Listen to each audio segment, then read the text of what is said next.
Hello, ladies and gentlemen, and welcome to my hero build series. I am Sylphin, and today we are taking a look at Gideon. It is a similar build to the last video I did with him, but with some very key tweaks, and hopefully it optimizes the whole high cooldown reduction and mana regen focus of this build. So, ladies and gentlemen, I got the inspiration to do this with Gideon from my recent Howitzer video, so please go take a look at that. It's actually very similar to that build. So basically, ladies and gentlemen, we get a massive amounts of cooldown reduction, I think about 37.5%, and that's kind of the whole focus. If we can get more spells downrange, we can do more damage, and with some mana regen coming from this Magna Lens and this, where is it? When the Solaris Reactor, we can hopefully regen all that mana back and just be an absolute beast in lanes, in team fights, etc. So that's kind of the gist of the build.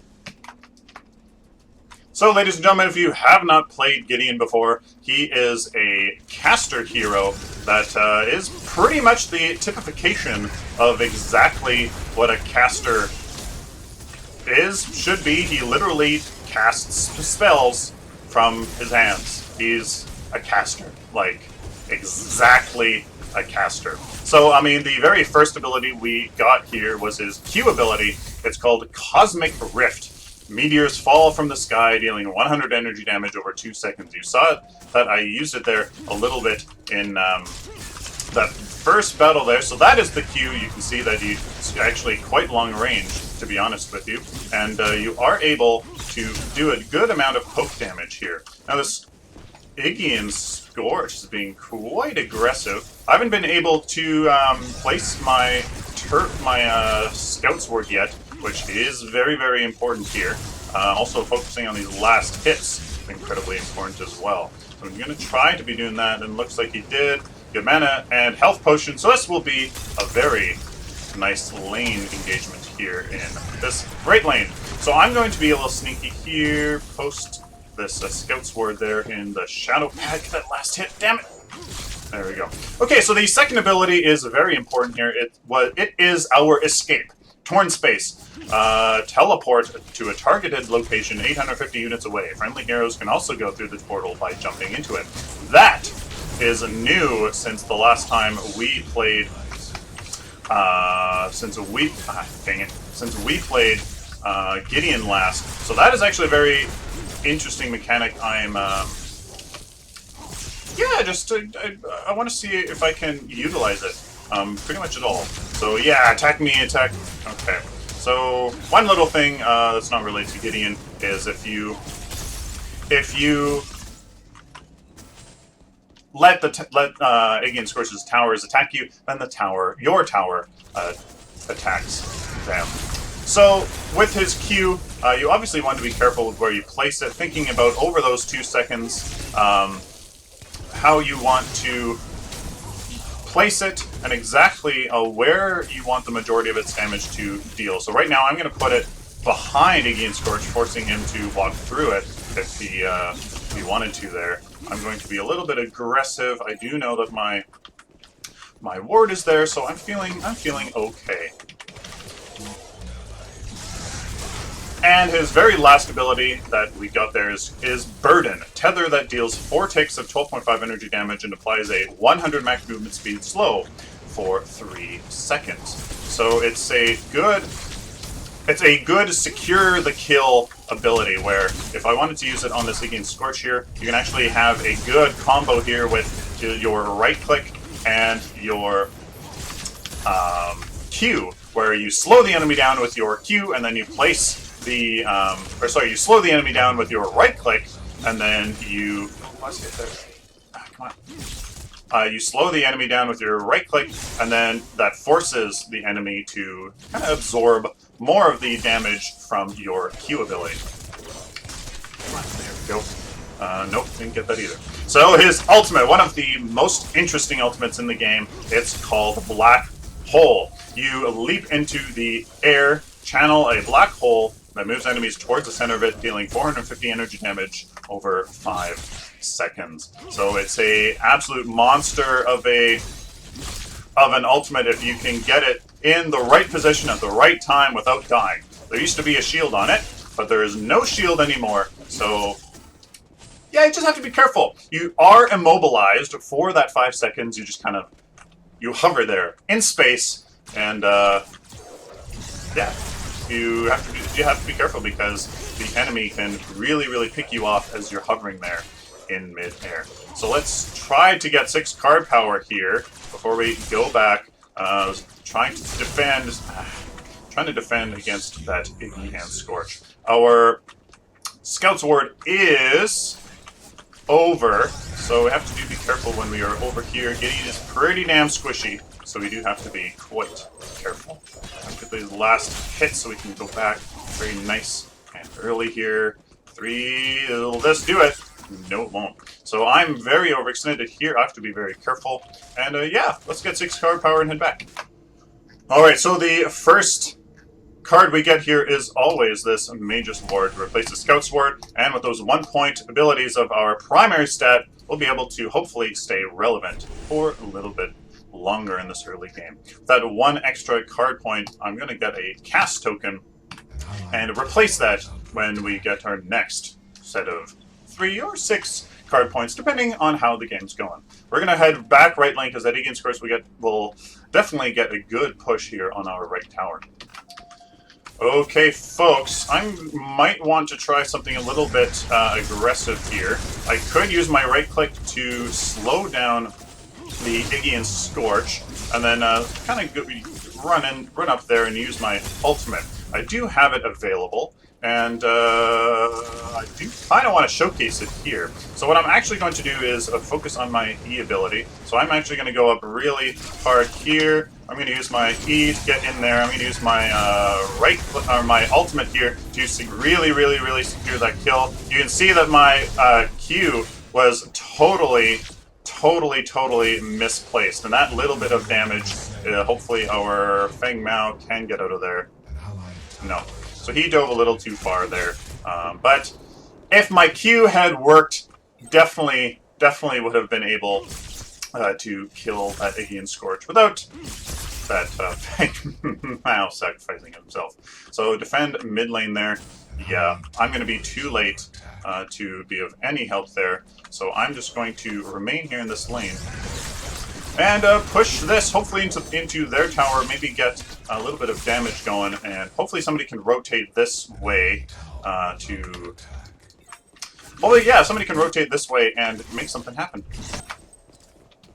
Here's this Chimera coming over here, but not much he can do with a mobile character like Gideon. So as for skill priorities, ladies and gentlemen, you can see there that I have fully upgraded our Q. So hopefully this is going to do a pretty good amount of damage here. So look at, we have a Rampage coming, but he did see, the Iggy and Scorch did see him coming. So not much we can really do there with that gang. So yes, I've fully upgraded my Q and gone now into the E, just because the E, as you can see there, is very useful against the Chimera. Any roaming hero that, you know, can really punish us here in this early game. I want to kind of try to eliminate their threat as much as possible. So we do have 3 card power. I'm feeling like we should maybe go back and try to get as much power out of our hero as we can. But this lane is getting pushed quite a bit. I need somebody to get a good gank over here. So that Feng Mao would be a wonderful person to come over here and help me. But yeah, I'm being a little bit aggressive here, taking a little bit too much damage from this Iggy and Scorch. Played a little bit safer, ladies and gentlemen. Gideon is pretty damn squishy, so just be careful. There we go, there's a good last hit. And of course, focusing your ultimate as much as you can. So that Iggy and Scorch has done a great job. He definitely has a turret down there, as you can see. He is totally nullifying these roams from our Rampage and Fengmao very, very nicely. Alright, I am less than half health in this tower here. I'm going to try to do what I can, but I don't really feel like there's much I can do while being half health and all. So I'm going to have to be really, really, really careful here. This Fengmao can certainly do some damage, so I'm going to get away. Try to play it safe. I have no mana, so I'm really quite useless right now. I have no spells. My basic attack does very little damage. I'm trying to... Yeah, I don't want to extend. Come on! That was my issue! Damn it. Don't do that, ladies and gentlemen. I should have just backed away, just accepted our losses there. We're going to probably get a tier 1 tower dead as well. So what are we going next into this Magna lens with the other 1 point upgrades? I want to get definitely this basic spark to help with that mana regen. So once again, we are trying to defend here. I'm totally missed with our right click, so definitely having some misplays here for sure. A hard time hitting with the basic attacks as well. Trying to make something happen here. I don't want this Fengmao to do any damage here to this tower. I'm going to try to... Here we go, let's do this. The right click into the Q there. Look at a little bit of that damage. I could use my ultimate, but that Fengmao would definitely be able to take me down for sure. So be careful here in this lane. As you can see, Gideon is a very good poke character with his Q, and once we get that 40%, well 37.5% cooldown reduction, we will really be able to throw down a lot of spells, a lot of poke damage with that Q. So hopefully that actually happens here in this game. We do have 3 card power. We are getting pushed up. So there is that silly ward right there. I can maybe do something here, be a little bit aggressive. Let's do this. Gotta hit Gideon Scorch with my right click there. This tower, stupid little turret, is doing a good amount of damage here. I want to make something happen with this Gideon Scorch. Let's try to see if I can... Yeah, there you go. Hopefully that's a good placement. My Q there. Gideon Scorch. Is he tanky? Oh, energy armor. Definitely going to be very good here working. Okay, there is a whole bunch of the enemy teams, so I have to be very careful here. Definitely want to be retreating more than anything. There's that Chimera coming in for the flank. Can definitely throw down my be very careful, Twin Blast. Don't be stupid. Okay. I'm going to throw that down on the Gideon Scorch. Also on the lane there. They're taking down my ward. I'm going to place another one though. Very nicely done. Is that Chimera coming in the rear side? No, I'm going to throw down my Q again. Throw down my right click. Totally missed. Trying to see here if I can make something happen with my ultimate. Okay, very careful. Retreat. Yes, indeed. Retreat, retreat, retreat. There's a Greystone coming in. I'm going to use my right click there.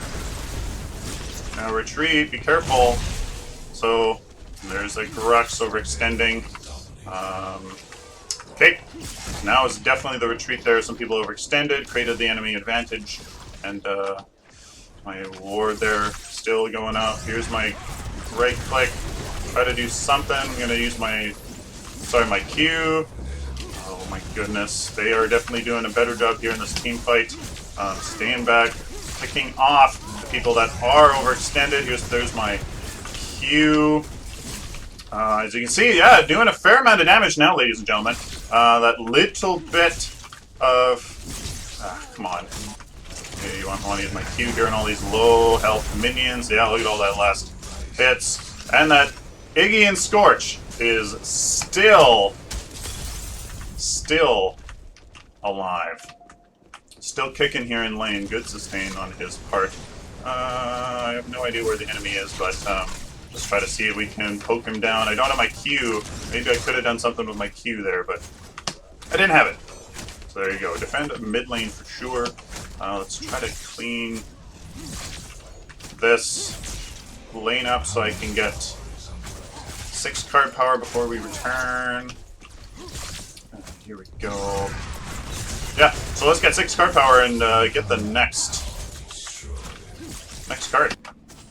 So once again, we are in the right lane trying to defend this tower here. The friendly team needs to kind of make stuff happen there, or elsewhere on the battlefield, because if I leave this Gideon Scorch unchecked, he will be able to certainly take down this tower. So hopefully enemy team can make something happen here. I do have my wards to keep me quite safe, so that is something that we need to keep on doing here. And there's that stupid turret, so let's just use that to head here. And yeah. So the next card that we got there, we finished off that Magna Lens and now into the Solaris Reactor for that sustain, for the mana regen rather. So hopefully that helps us here pretty much. Hopefully we'll be able to just really spam our abilities here. Gideon Scorch did do a good job of taking out my ward. So I'm just gonna have to spam. I'm just really gonna have to take down his and leave my own. I'm not gonna actually go for the burden here.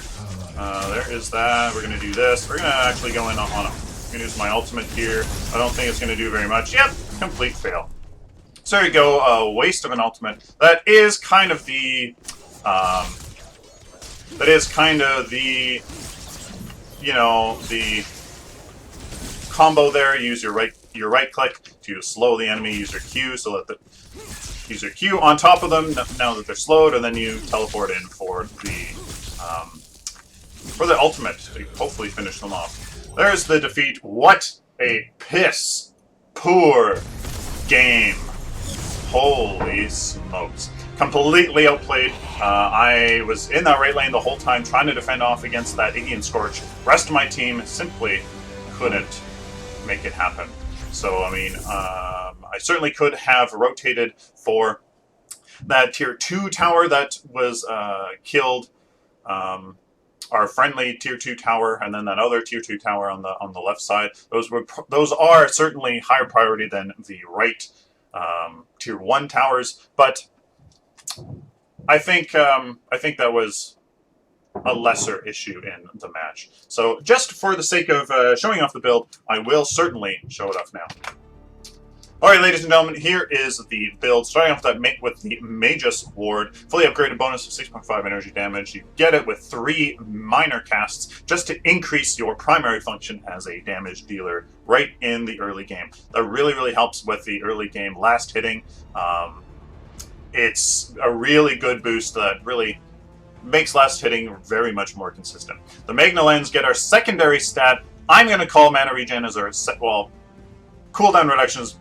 I'm going to call it as our secondary stat in this build. The tertiary stat is definitely going to be the mana regen, so that you can actually utilize that cooldown reduction. So a little bit of that, just because mana is an issue there in the early game, as you can see. If you want to do some damage and just make it happen. The minor shock is just nice there, just because I think I don't have any more basic sparks. Yeah, so that's primarily the reason there. Then we go into the mid game with the Solaris Reactor and Quantum Casing.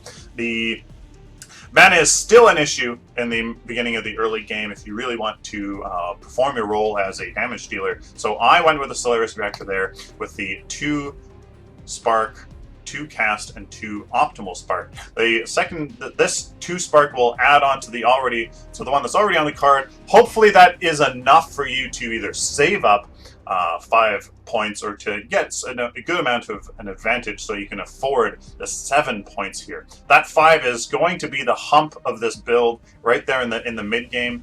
I would prefer to give this to replace this Optimal Spark with number 2, and then offload that 3 card power to the late game onto our Hydroversor. However you say that, but I don't have a 3-point spark. I mean, I could just put this greater health, which could be useful certainly in the late game, but I want that mana regen, so that is why I have left this as a 5-point. So that is going to be the hump of this build. It's going to be hard it's gonna be painful to get that one. But then after that, the quantum casing gets you all of that chrono. So that's 15% plus the 10 is 25. And then where does the other 12.5 come from? Right here in this Chronomancer disc. So you get the 10% for the fully upgraded bonus on these Chronomancer discs. That's 35%. Okay, sorry, it's not 37%. It's 35% cooldown reduction with the blue orb that you should be getting for that increased mana regen as well. Cooldown reduction, further cooldown reduction. That'll top you off right to the 40%. So there you go, the Chronomancer disc. That is that late game damage that will just destroy the enemy team. Hopefully you get there. And then with the last 8 points in the build, once you get to 60 card points, you can replace your Magus Ward with this Hydrovisor, however you say that. Gain energy damage equal to 5% of current mana. With all the mana regen that we have, hopefully we will have high amounts of mana at all points, giving us lots of energy damage. Just with some quick, rough math, this is more energy damage than this Magus Ward. Just so you know, with just quick math, it is more damage than this Magus Ward. So there you go, and you get some more mana regen, just a touch of health. I would argue that maybe the Magus Ward is actually better, just because you actually get wards out of it. So that is up to you. I'm not sure if I would replace the Magus Ward. Not sure, but that is up to you. So there you guys have it. There is the build. Let me know down in the comments what you think. Is this going to work? Will you have enough mana regen? Too much mana regen? Not enough damage? What do you think? Let me know in the comments. Please like the video if you like it. Dislike if you disliked it. Please consider subscribing, because if you learned anything today, then my job is done, and I would wish to help you in the future. So like always, until next time, take care.